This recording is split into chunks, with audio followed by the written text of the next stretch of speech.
para sa'yo, so, kasi nagsimula ka na lumang sa... Gano'n ka lang ito para sa kalit? Siyempre, una, nakaka-pressure. Kasi hindi man lahat ng tao naniniwala sa'yo. But, pinagkakatiwalaan ko na lang yung sana sa akin ng Papa Jesus.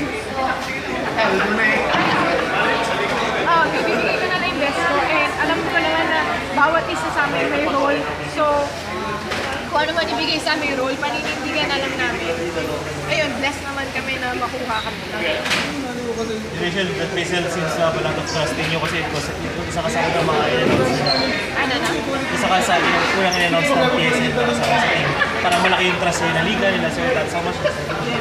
Una-una, nagpapasalamat ako kasi yun, may tiwala sa amin yung mga yung tao yun behind this PSN.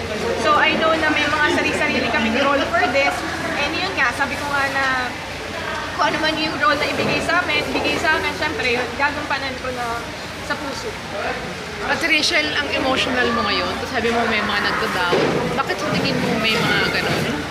Syempre, kumbaga, we cannot please everyone. So, for me, as an athlete, syempre, tatry ko yung best ko, magtitrain ako mabuti para alam mo yun, wala yung mga doubt na pinapakita din sa akin at mga narinig ko sa ibang tao.